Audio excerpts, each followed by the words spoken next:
The sun hit her hat just right, white brim glowing like defiance, stitched in cotton. She wasn't on the list of expected faces, not wrapped in designer threads or carrying a last name that echoed through boardrooms. But every thread on her held history. Every glance she received held judgment. No one asked her name. No one imagined she might be the reason the next nine-figure deal was about to collapse. In a place built for exclusivity, one comment, sharp, entitled, and public, ignited a fallout the powerful never anticipated. What followed was an outrage. It was precision, quiet, calculated, and unstoppable. Stick around. Hit that like. Subscribe if you're ready to go deeper. Comment below, where are you tuning in from, and what do you think respect is worth? This story doesn't explode. It unravels. The sun fell warmly across the polished stone steps of the Brook Ridge Country Club, one of those institutions nestled in the folds of a legacy only inherited wealth could preserve. Its columns stood tall and imperious, casting long shadows over the immaculately trimmed hedges and the imported marble tiles that guided its guests to the entrance. Julian Cross's black SUV glided up the circular drive, its glossy finish reflecting the century-old architecture. Inside sat Evelyn Cross, his mother, adjusting the sleeves of her lilac dress, her Sunday best. It wasn't about extravagance. She never wore labels, but everything she owned with pride. Her cream shawl was neatly folded over her shoulders, and her church hat, white with a lavender band, sat firmly on her graying hair.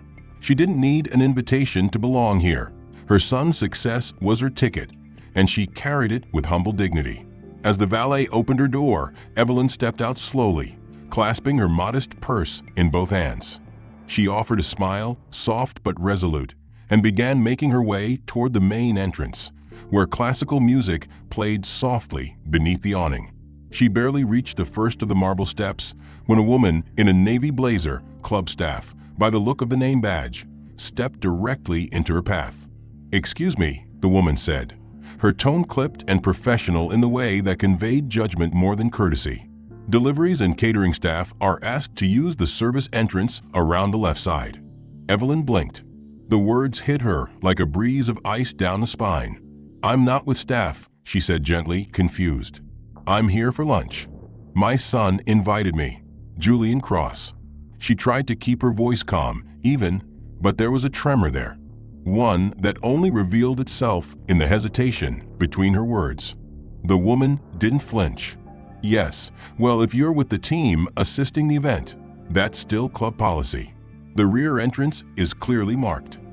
From across the lawn, near the white canopies and champagne towers, Julian had just raised his glass. He was in the middle of a pre-signing toast with several members of the Langston consortium, flanked by board members and smiling executives. His gaze swept across the stone path, and when it landed on Evelyn, the stem of his champagne flute tightened in his hand. He saw the staffer's posture, the expression on his mother's face. His jaw set. His smile vanished. Evelyn tried again. "You can check the guest list. Evelyn Cross. I was personally invited." But before the woman could respond, another voice cut through the scene like a violin string snapping mid-note. "Well," said Veronica Langston, lounging on the patio behind her sunglasses, "I suppose standards are slipping.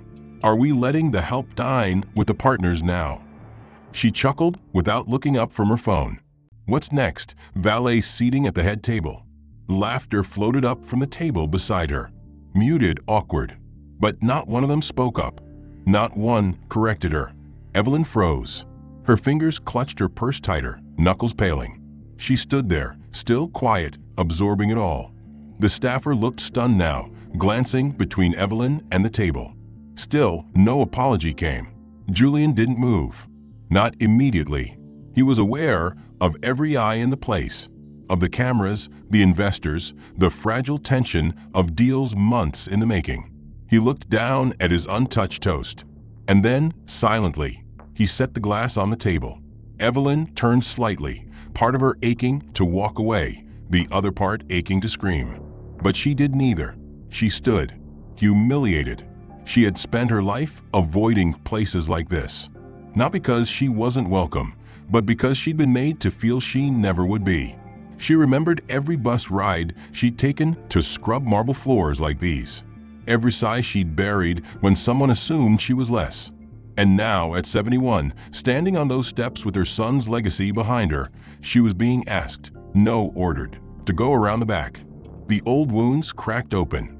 He had just escorted his mother, Evelyn, to the black SUV and closed the door gently behind her. She didn't say much during the walk. She simply laid a hand on his arm and whispered, "Don't ruin your moment over me." But she didn't understand. This was never just a moment. This was everything. With his jaw tight and gaze steady, Julian re-entered the heart of the celebration, where champagne flowed and soft jazz curled through the air like perfume. The tension followed him in. Conversations faltered. Smiles slipped. At the head of the long white table sat the Langstons, glowing under the weight of a legacy they'd never earned, but always expected to be honored.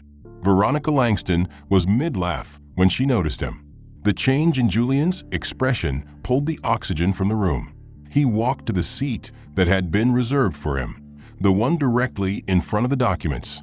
The merger packet, thick and tabbed, lay beside a monogrammed pen.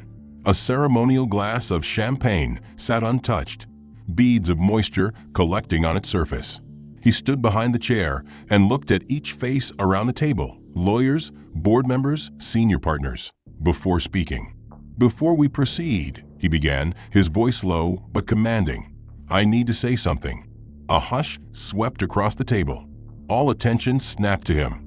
"I want to be clear," Julian continued. "This merger was meant to mark a new era in infrastructure and logistics. We all understood what was at stake. We spent months aligning interests, streamlining operations, planning for a future where both our companies stood stronger together." He paused, letting the weight of his next words gather. "But I will not sign." A beat of silence followed, jagged and disbelieving. Then a murmur, a rustle of papers. Someone cleared their throat. From across the table, Veronica raised an eyebrow, tilting her head like she'd misheard. "Excuse me." Julian didn't flinch. "I won't sign this deal. Not today. Not ever." Her expression soured, the lines around her mouth tightening. "Julian, this is a misunderstanding. That woman, your guest, I didn't recognize her." He met her gaze without blinking. "That woman is my mother, and you didn't misrecognize her. You misjudged her, loudly, publicly." A few seats down, Preston Langston, the group's legal counsel, leaned forward with a measured voice. "We've committed considerable resources. Walking away now comes with consequences." Julian shifted his weight, voice still calm. "Then we'll face them. In court if we must.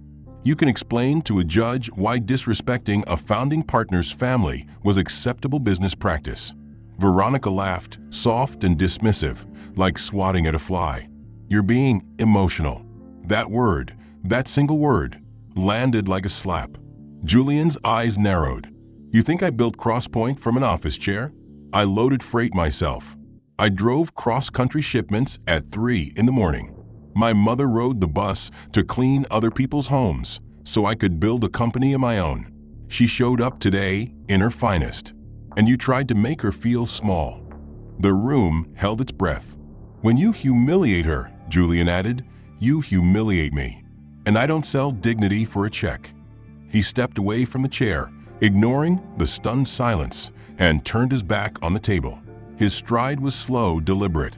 Every eye in the room tracked him as he left behind not just a deal, but a culture, a hierarchy that had never truly seen him as equal. No folder, no signatures, no champagne, just footsteps and silence. By the time the elevator dinged on the 27th floor, 3 of his senior staff were already waiting. No one said it outright, but they all knew. The story had broken. It hadn't been press released. It hadn't been leaked by PR. It had simply spread, carried by the raw electricity of that moment. The silence in that dining hall, the unspoken message Julian had sent with his back, turned to millions. What began as a murmur in a small Philadelphia business podcast had exploded overnight. Black CEO walks away from $900 million after mother insulted by elite billionaire family. That was the headline. Simple, direct, enough to set fire to every platform. By noon, Julian Cross was trending on X, TikTok, LinkedIn, and cable news.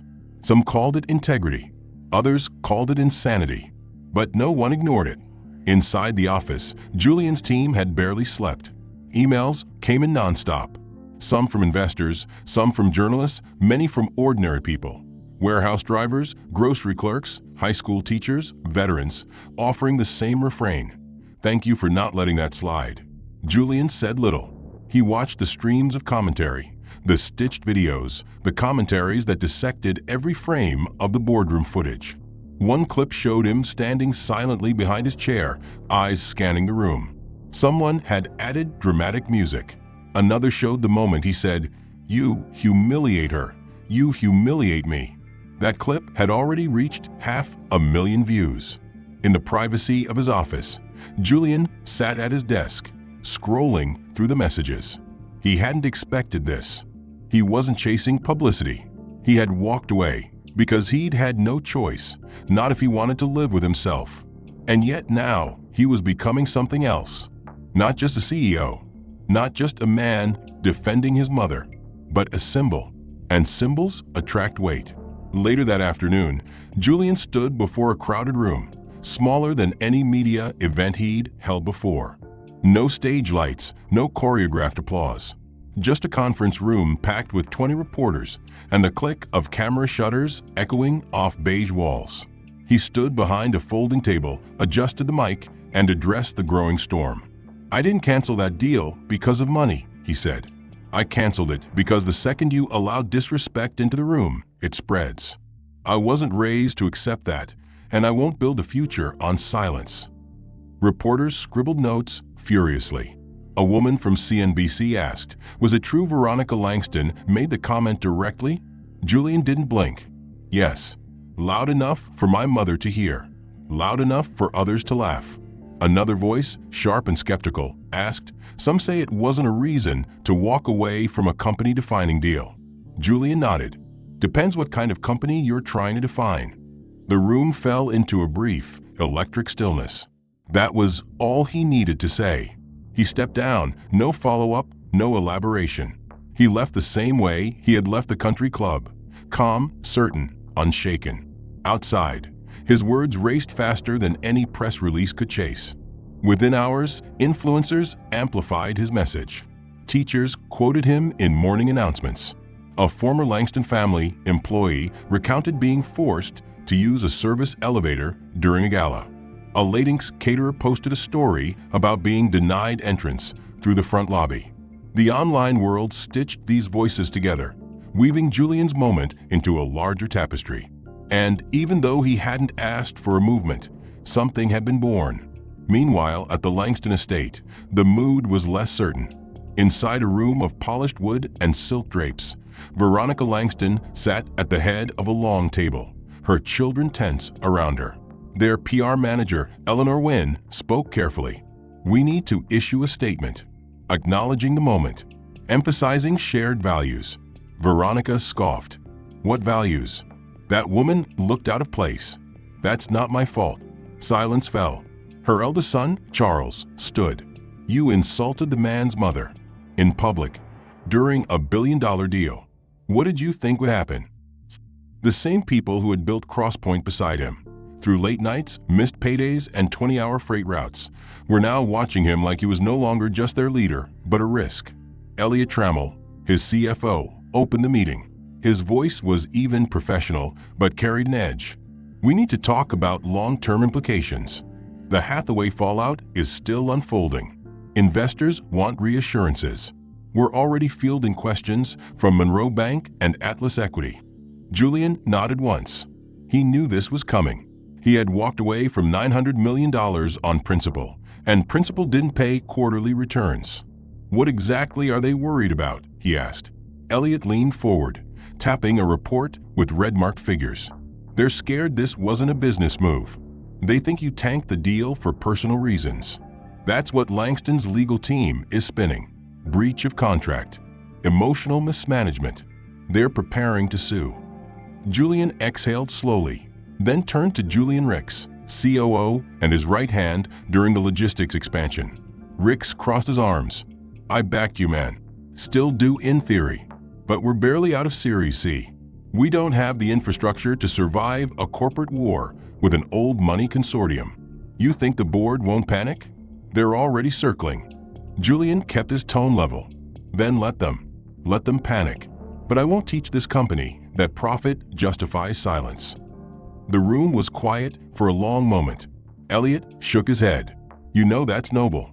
But nobility doesn't hold when payrolls do, and our West Coast expansion is riding on a frozen line of credit. That word, frozen, landed like a punch. Julian's mind jumped ahead, calculating what would happen if Monroe pulled back support, if they lost key vendors. He didn't blink, didn't show it. Instead, he said, then we rebuild, from wherever we have to. That silenced the table. And it was Nia Whitlow, head of marketing and one of the few voices Julian always trusted, who finally leaned in. Julian, I believe in what you did. I do. But right now, you're not just a CEO. You're a headline, a symbol. And symbols attract weight. People are watching to see if you can carry it or if you crack. Julian didn't respond immediately. He stood and walked to the window, watching a mother below cross the street with her child. He thought about Evelyn, about how small she'd looked on those marble steps, and how tall she had stood anyway. He spoke without turning. I'm not going to build something that rots from the inside just to keep it standing. We didn't come this far to become them. Behind him, Elliot finally said, we'll hold. For now. It wasn't full agreement. It was a truce. That night, Julian sat in his office long after the last of the staff had gone home. The only sound was the hum of the building and the low static of his thoughts. At 9:14 p.m., his phone buzzed. It was a message from Theron Ingram, his cousin, his co-founder, his closest ally since day one. The message was simple. We need to talk, face to face. They met at a diner in West Orange, the same corner booth where they had first drawn their warehouse vision on napkins with borrowed pens. Theron was already seated when Julian slid into the booth. No greetings, no small talk, just business. I heard from Monroe this morning, Theron said. They're pausing our credit line. Julian nodded. I figured they might. Theron stared hard. You figured? Julian, that line was for our West Coast rollout. That was our generational leap. And you torched it. For what? A moment? A headline? Julian's voice was firm. No, I did it because I wasn't going to let a roomful of suits build our future on the bones of our dignity. Theron's voice dropped. You ever think that maybe, just maybe, that was her fight to pick? Not yours. Julian leaned in, quiet but clear. She wasn't fighting, Theron. She was being stepped on. Theron exhaled sharply. We're not in Trenton anymore, Jules. This isn't the old game. We were this close to legacy. Legacy doesn't mean anything if it starts with silence, Julian said. You think I did this for clout? I did it because our name deserves better. Theron looked away. You'd better hope that public love holds. Because when the story cools and the lawsuits start, it's going to get lonely. Julian dropped a 20 on the table. In the days that followed, Julian's silence became its own form of thunder. He didn't tweet. He didn't grant interviews. He didn't draft essays or orchestrate sit-downs. He simply showed up on time, focused and determined. But across the country, inside the Langston estate in Greenwich, silence didn't carry dignity. It carried fear. The estate was fortress-like, stone walls, iron gates, hedges pruned with military precision. Inside, around a heavy mahogany table, the Langston inner circle met in a room that smelled of varnish and old power. Veronica Langston sat at the head, fingers steepled under her chin, her pearls draped like a noose of tradition. Her eldest son, Charles, paced behind her chair, eyes dark with frustration. Bradley, the youngest, scrolled his phone with nervous energy, pale lips pressed into a line. Eleanor Wynne, their PR strategist, stood at the end of the table, her expression professional but weary. We need to issue a real statement, she said.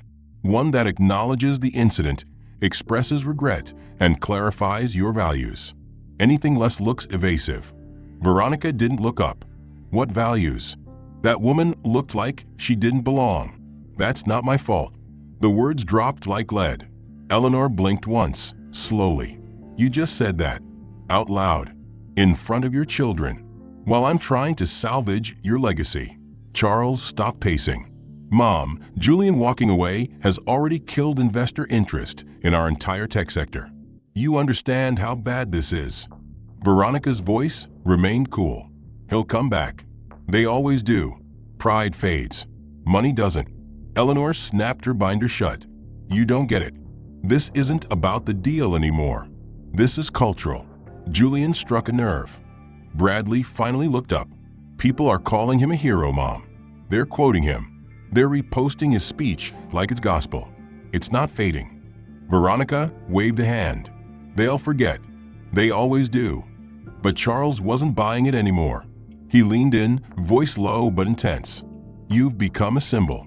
The wrong kind. Elitist. Dismissive. Racist. Veronica turned to him slowly.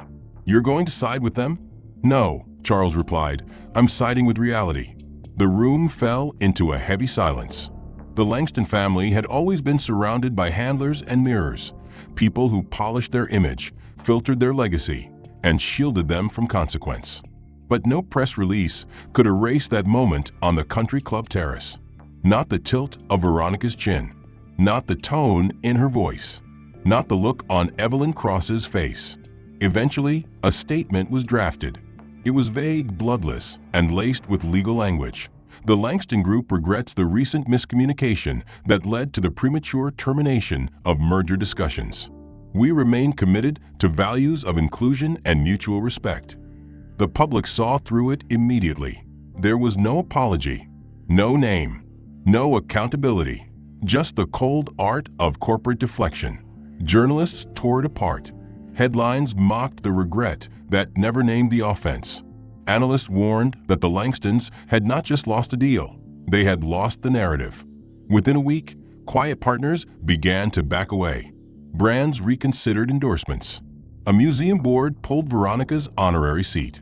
The Langston name, once synonymous with heritage and prestige, now carried the bitter aftertaste of arrogance. Still, Veronica refused to bend. She attended 2 charity events, chin high, smile fixed, ignoring the looks. When asked about the incident, she deflected. When asked if she'd apologized, she scoffed. For what? A misunderstanding. Meanwhile, Julian kept building. His team expanded outreach to smaller logistics firms. 3 new partners approached quietly, offering support. They didn't want headlines. They wanted leadership with spine. Julian provided it. At night, he replayed the decision in his head, not because he doubted it, but because he knew what it had cost. Evelyn's voice echoed in his memory. Don't wait too long to live. He hadn't told her about the brewing lawsuits, the investor fears, or the days he went home and sat alone in silence. He wanted her to have peace. He wanted her to keep believing that principle could still stand in a world so quick to sell it. Back in Greenwich, Charles Langston called a second emergency meeting. The building's usual hum, keyboards clicking, phones ringing, light chatter over strategy, had dulled into a hush that vibrated with unease. Julian sat at the head of the executive conference table, his back straight, his hands folded. His team surrounded him, faces drawn tight, eyes a mix of admiration and alarm. Nia Whitlow, head of marketing, was the first to speak.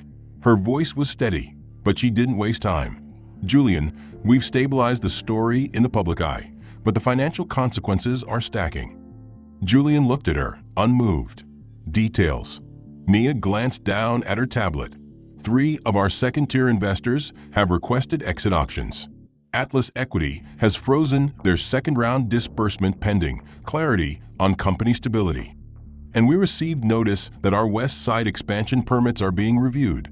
Quiet pushback, likely political. Julian nodded slowly.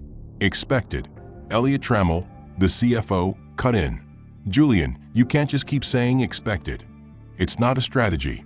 Hathaway's legal team filed their first inquiry into our early partnership clauses. They're building a case that your actions were emotional, not fiduciary, that you damaged shareholder value, over a personal matter. Julian leaned forward. It wasn't personal. It was principle. Elliot didn't back down. Can we afford principle, Julian? That's the question you need to answer now. Public goodwill doesn't balance our accounts. Julian didn't flinch. Maybe it doesn't. But cowardice won't either. Julian Ricks, COO, ran a hand through his hair, exhaling hard. We built this to scale, Julian. You're not wrong to want respect. But we are not a billion-dollar company yet. We're close, but close doesn't cut it in court or in quarterly reports. Julian stood slowly and walked to the tall windows. Outside, the city moved without pause, indifferent to their storm. You all think I did this for headlines. I didn't. I did it because the second we let that kind of behavior go unchallenged, we teach everyone in this company that silence is part of the job. Behind him, the room was quiet. Then Nia's voice came again, softer this time. Julian, I agree with you. I backed you from the first step. But people are scared, not because you were wrong, but because they know how power works. They've seen what happens to companies that defy it. Julian turned. We're going to be the exception. Elliot sighed. That's a hell of a risk to bet everyone's future on. The room fell into silence again. Not open rebellion, but a growing unease that no one could completely smother. That night, Julian returned to his office, the city glowing beyond the glass like a sea of false calm. He had never felt more burdened, not even during the early years when he was hustling payroll on borrowed time or driving all-night routes himself. He knew pressure, but this was different. This was isolation. At 10:34 p.m., his phone buzzed. A message from Monroe Bank's account liaison. Credit line review meeting requested. Urgent. Another from Theron. We're bleeding. Can't keep holding without answers. Julian dropped the phone onto his desk. He stared at the photo on the shelf, him and his mother, Evelyn, from a decade ago. She was holding a certificate from a community award ceremony. He'd been just starting the business then, scraping together deliveries and dreaming bigger than anyone expected. She'd stood beside him that day, proud and dignified, her hand on his back. She'd said, no matter how far you go, you make sure they know who raised you. That memory steadied him, but barely.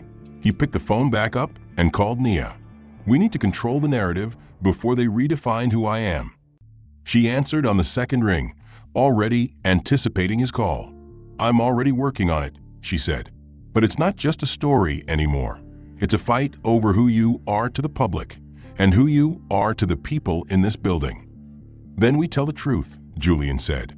Every way we can. We'll start tomorrow, Nia replied. But be ready. They're going to come for your past next. If they can't win the present, they'll rewrite your history. Theron stood there. No preamble, no text. Just him, tired, tense, and clearly carrying more than words. Julian stepped aside. Theron walked in without looking around, went straight to the conference table, and sat down like it was his living room. Julian shut the door and followed. You want water? He asked. No, Theron replied. I want to know why you burned our future without asking me. Julian said nothing at first. He took the seat across from him, studying his cousin's face. Theron looked frayed, not just stressed, betrayed. I didn't burn anything, Julian said finally. I made a choice we both would have made if we still believed in what we built. Theron leaned forward, his hands clasped tight. Don't tell me what I believe. You walked away from everything we worked for. I get the principle, Jules, I do. But this wasn't just your call to make. You didn't even call me before you killed the deal. Because I knew what you'd say, Julian replied. You'd say wait, think, measure it twice. And I couldn't do that. Not when my mother was treated like less than human right in front of me. Theron's voice dropped, sharp and bitter. So now our mothers decide corporate strategy? Julian sat back, eyes narrowing. Don't do that. I'm serious, Theron snapped. You think I wasn't angry when I heard what happened? You think I didn't want to walk too? But this company isn't just about us anymore. It's employees, families, whole damn neighborhoods. You gambled that on a gesture. It wasn't a gesture, Julian said, voice rising just slightly. It was a line. one they crossed, and I made sure we didn't follow. Theron stood, pacing now. Do you even hear yourself? You're on TV like you're leading a movement, and we're over here trying to keep the lights on. We had kids ready for college, families waiting on health plans, people banking on bonuses. They weren't at that country club, but they're paying the price. And what price would they have paid if I signed that deal and taught them that their dignity was worth less than a lunch table? Julian countered. You don't build legacy on silence, not the kind that lasts. Theron stopped pacing and turned. You ever think maybe we don't all want to carry the same legacy? Maybe some of us just wanted to win, for once, without being reminded we weren't born at the top. The words hung there like a slap. Julian felt them deep. I did this so we could win the right way. And what if there's no way left now? Theron asked, voice raw. What if you burned every path forward? Then we build another, Julian said. From the ground again, if we have to. But at least we don't build it with our heads down.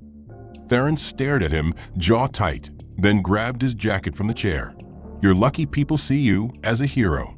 But if that shifts, you'll be standing alone. And it won't feel noble. It'll just feel empty. Julian didn't speak as his cousin walked out, the door shutting with a quiet thud that still echoed. He sat there for a long time, staring at the spot where Theron had stood. The silence felt heavier now, not just corporate, but personal. The fracture between them wasn't just business, it was brotherhood, cracked open by a moment that neither of them saw coming. The next day, Julian visited Evelyn. She was in her small backyard garden, clipping basil with calm hands, her wide-brimmed hat shading her eyes from the morning sun. You holding up, baby? She asked, not looking up. Julian crouched beside her. Theron's furious. Might walk. She snipped another sprig. That boy's always run hot. He'll cool. Just give him space. Julian hesitated. He said, I made a decision for both of us. Without asking. Evelyn paused, finally looking at him. Did you? Julian nodded slowly. I did. I had to. Evelyn returned to the planter, her voice low. Every family has its storm. The question is whether you bend or stand in it. I just wanted to protect you, Julian said. And you did, she replied. But this was never just about me. You knew that the second you walked her out to that car. He didn't respond, but her words dug deep. He'd spent the day poring over strategy briefs, legal memos, and investor updates, trying to hold the company together while pretending the foundation wasn't trembling beneath him. He was beginning to feel the weight of being more than a CEO. He was now a symbol, a representative of principles many admired but few dared to live by. At 8:12 p.m., his phone rang. The number was blocked. He nearly ignored it. Another vendor follow-up, maybe a concerned partner. But instinct nudged him. He answered. Julian Cross, he said, voice flat. The voice on the other end was unfamiliar, raspy, aged, but sharp with intent. You don't know me, Mr. Cross, but I used to work for the Langstons. Legal acquisitions, 15 years. And I'm calling because you need to know they're not finished with you. Julian sat up, adrenaline flushing through his veins. Who is this? Doesn't matter, the voice replied. What matters is they're preparing a full-scale countersuit. But that's not all. They're going after your image. They're digging into your early filings, your first investor pitches, old partnerships. They want to frame you as volatile, unstable. Say you brought politics into business and wrecked shareholder value. Julian's breath slowed, but his heartbeat didn't. Why tell me? Because I've seen it before. When someone like you embarrasses them publicly, they retaliate privately. They bury you under doubt, confusion. They rewrite your reputation until people forget why you walked away in the first place. The line clicked dead. No name. No time to ask more. Julian sat still, eyes fixed on nothing. The silence in the room suddenly thicker. His past wasn't squeaky clean. What startups was. In those early years, he'd cut corners to survive, made deals on trust instead of contracts, hustled partnerships before legal teams could get the eyes. There was nothing illegal, but enough shadows for the Langstons to manipulate, enough ambiguity to weaponize. He called Nia immediately. She answered without preamble. already sensing the urgency in his voice. "They're coming for you, aren't they?" she asked. Julian recounted the call. Every word, every warning. "Victoria doesn't lose quietly," Nia said when he finished. "She's going to flip the story. Make it seem like you're the aggressor. We have to beat her to it." "How?" "We don't fight with statements," Nia replied. "We show people who you really are.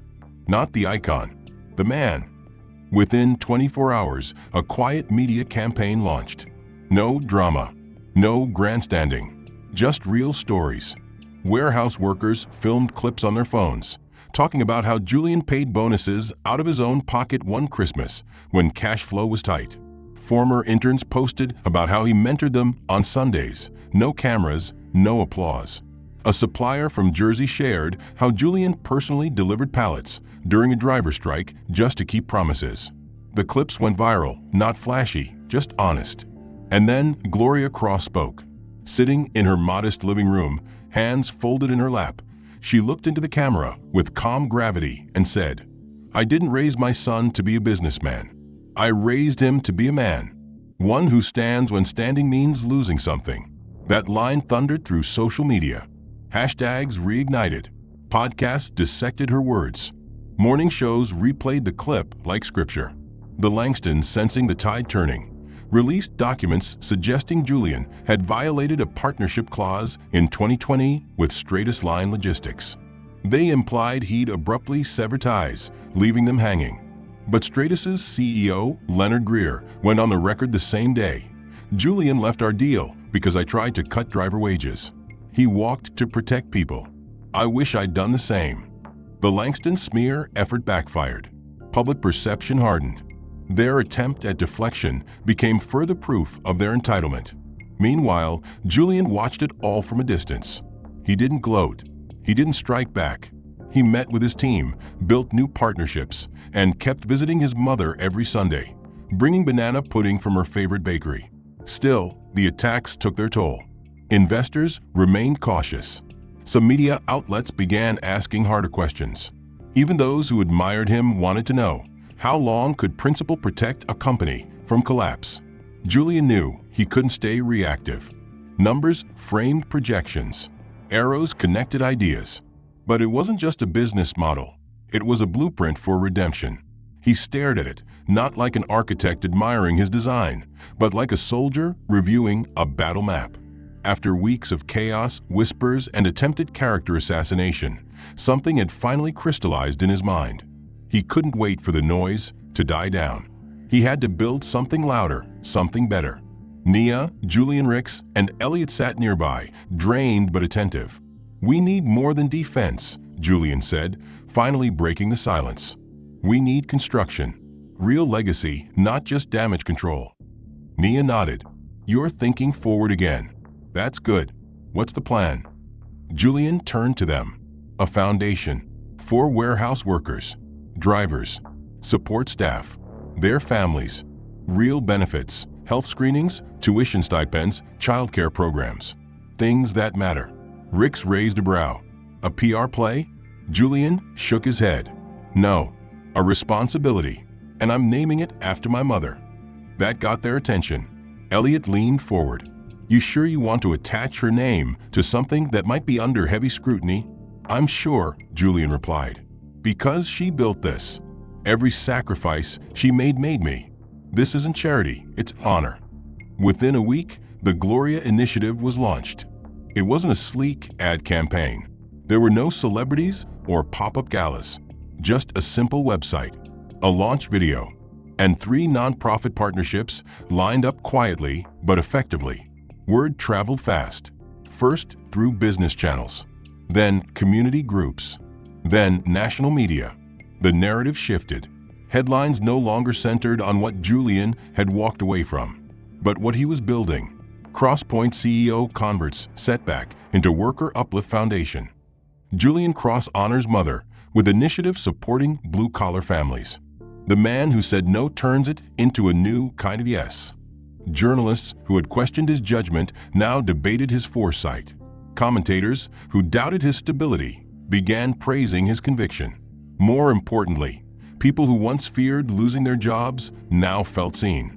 Letters poured in. Emails from warehouse employees across the country, single parents, veterans, hourly workers, many of whom had never been recognized by the companies they helped build. One message from a forklift operator in Cleveland read, "First time someone in a suit made me feel like I mattered." Julian read each one. They grounded him more than any metric.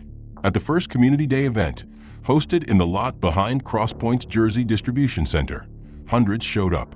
Food trucks lined the edges. Kids bounced between book drives and face-painting booths. Music played from rented speakers.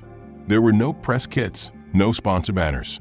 Just people, employees, families, neighbors, sharing food, laughter, and hope. Julian stood on a temporary platform with a simple mic and said, "People said I was crazy to walk away from $900 million.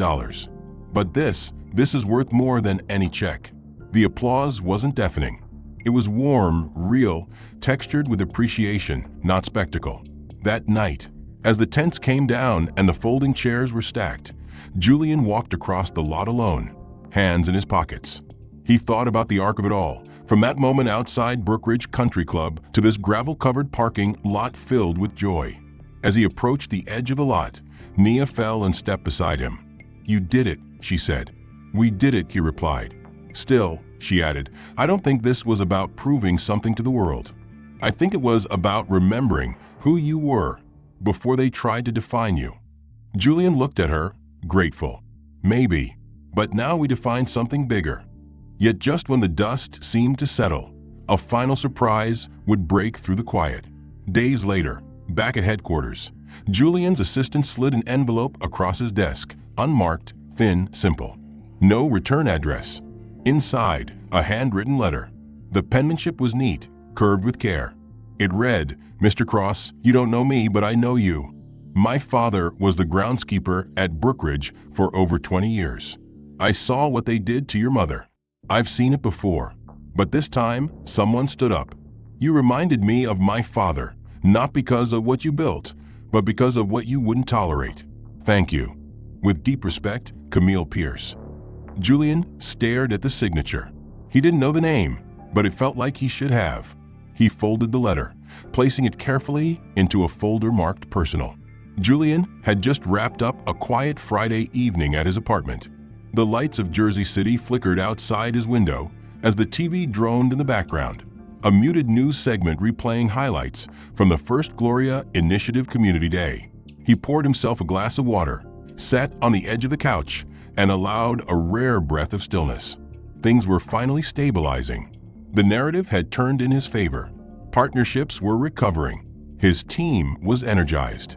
For once, he felt like he could exhale. Then his phone buzzed. Just a voicemail. No missed call. No name on the screen. He picked it up out of habit, thumbed the screen to listen, not expecting anything significant. But the second the voice crackled through the speaker, Julian froze. "Julian, it's Darnell. I know it's been a long time. Probably too long. I saw what you did with your mother. The deal. The foundation. I had to reach out. I'm proud of you. And I'm sorry. If you ever want to talk, this is my number." Julian stood completely still. His grip on the phone tightened slightly, and he sat back down without realizing it. Darnell Cross, his father's brother, the man who vanished the night they buried his father, who promised, "I got you," then disappeared into silence. Julian remembered birthdays without cards, games without fans, graduations without uncles. He had buried the idea of Darnell deep, too deep, he thought, to ever feel anything again. But the voice, aged now, slower, threaded with a quiet shame, had stirred something real. Not pain, exactly. Not yet. Just wait. The next morning, Evelyn called before he could mention it. "He left me a message too," she said, wasting no time. Said he was proud. Said he was sorry. Julian hesitated, unsure how to respond. "I don't know what he wants." "Maybe nothing," she replied. "Maybe he's trying to make peace while he still has time. I'm not sure I need peace with him." Evelyn paused. "Baby, sometimes peace ain't for them. It's for you." That line stuck with Julian all day. It echoed through his meetings, through a visit to a logistics site in Newark, through his lunch with the board. That night, alone again, he played the voicemail once more. The anger he'd expected didn't come. What came instead was exhaustion. Decades-old tension that had lived in the corner of his chest for far too long. He waited until the hour felt right, then called back. 3 rings, then a click. Julian. The voice was cautious, hopeful. "Yeah, it's me." Silence for a beat, then a breathy chuckle. "You sound just like your father." Julian didn't answer that. Darnell continued. "I'm not calling to explain. There's no excuse. When your dad passed, I couldn't take it. You were a mirror, and I didn't know how to look." "You said you had me," Julian said quietly. "I know," Darnell replied, voice cracking. "I didn't need you to succeed," Julian added. "I just needed you to stay." They talked for 15 more minutes. About fishing trips, about Julian's high school football games, about how Darnell had followed his career from the sidelines, always watching, never speaking. When the call ended, Julian didn't feel closure, but he felt lighter. At the next team retreat, in a candid closing circle, Julian chose to share the moment. "Forgiveness isn't approval," he said. "It's just choosing not to carry bitterness until it breaks you." A few staff members nodded, some smiled, and a few understood more deeply than they let on. As the retreat closed, a young intern caught up to Julian in the parking lot, breathless. "Mr. Cross," she said, "I just wanted to thank you. My dad always said business was just money, that no one really held to principles. But you proved him wrong." Julian smiled. "No," he said gently. "My mother did." That weekend, he returned to Trenton. The backyard was calm. The basil plants were still thriving. Evelyn sat in a lawn chair with a novel in her lap and a wide-brimmed hat shading her eyes. "You sleep any better now?" she asked without looking up. "A little," he said. "Darnell and I talked." "That's good," she replied. "It didn't fix anything," Julian said, "but it helped." Evelyn nodded. "That's all fixing ever is. Just helping something heal a little at a time." Julian sat beside her, watching the sky. They didn't speak for a while. The silence wasn't awkward. It was full of years, choices, stumbles, and stand-ups. Full of everything unsaid and everything endured. As the sun began to lower, casting long golden lines across the grass, Julian finally understood the full arc of his journey. The moment outside Brookridge hadn't ended a deal. It had begun a truth about what mattered, about what he was willing to walk away from, and what he would never again walk toward. Legacy wasn't about headlines. It wasn't even about business. It was about people and dignity and the quiet power of saying no when everyone else expects you to say yes. Legacy was Evelyn Cross sitting calmly in a lawn chair, never asking for a stage, yet becoming the heart of a national reckoning. Legacy was a warehouse worker in Cleveland, finally feeling seen. Legacy was forgiveness offered quietly in a late-night call, and a life lived so others could walk taller. Julian didn't build an empire. He built something better. He built meaning. The end. If this story moved you, consider giving it a like and subscribing for more powerful narratives that explore the weight of legacy, dignity, and the cost of standing tall. I'd love to hear your thoughts. What did you think about Julian's journey? Which moment hit hardest for you? And where are you watching from? Drop a comment below and join the conversation. Your perspective makes this community richer.